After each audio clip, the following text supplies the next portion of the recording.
Wait! Wait! I mean you no harm, fierce warrior. Is this America, 1814? Okay, here we go. I come here from the future. It may sound ludicrous, but I can prove it to you. A hawk will fly right by us in 4 seconds. You'll trip over, and I will smirk with satisfaction.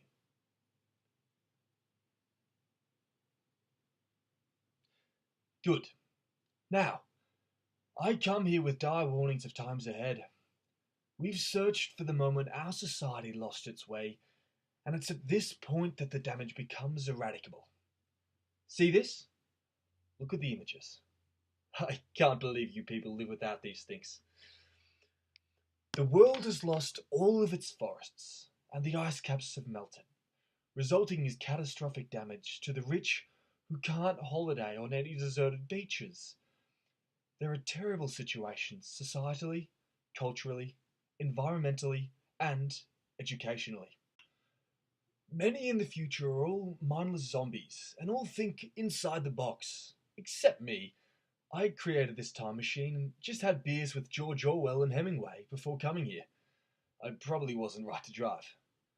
But I'm warning you of many things. First, not to destroy the indigenous cultures with a connection to the land. They're the last line of defense between Robot Murdoch and the Terminators. I know what you're thinking. Hasn't the advancement of technology been a blessing in the educational system? Well, some old heroes, such as Grand Maester Marcus Bussey, believed that technology was going to be a facilitator of major changes in the way we think about learning, and that it's a medium through which we communicate and understand our world. It is a cultural question, not simply a technological one, and we cannot separate the two.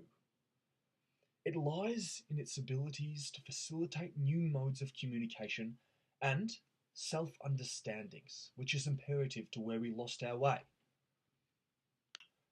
So what can we learn from indigenous ways of thinking, and why doesn't our Western construct work? Well, Brenda believes that schooling is a Western construct that was invented to control the people, not empower them. So let's think of education as empowerment. Traditional, indigenous culture, which you so scorn, had many things right, which we lost in the process of technologizing. Jose Ramos noted the gathering knowledge from their elders, as well as their peers, and that learning involves the learner as a fundamental and central part of the process, so it's not a head-filling exercise. Indigenous people were interconnected with their land and the world around them, with particular ecosystems and particular habitats. Our aim is now to create ecologically sensitive and aware people in our age, but we're failing at the moment and we need you to change. Schooling is a Western construct that was invented to control the people. Many think that schooling is still constructed as a mass exercise rather than an individual exercise. John Stuart Mill said, "A general state education is a mere contrivance for moulding people to be exactly like one another." Napoleon himself agreed, saying, "Of all our institutions, public education is the most important.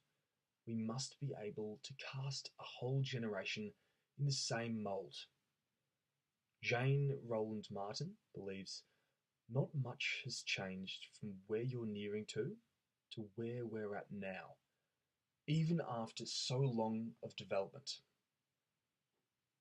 The curriculum, the whole structure, was imported from the old schools, from the old format, and it was an education for heads, not hands, not hearts, not feelings, not emotions, not anything but heads, and a very narrow definition of heads.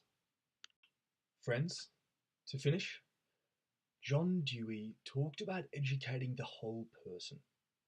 There shouldn't be limitations on what to learn and how, like sitting silently for a teacher to speak and stomaching something one believes is wrong. Please change it, for your children's sake, and for the world's sake. I'm going further back now to the prehistoric age, just to throw firecrackers at cavemen and ride some dinosaurs. Is anyone keen?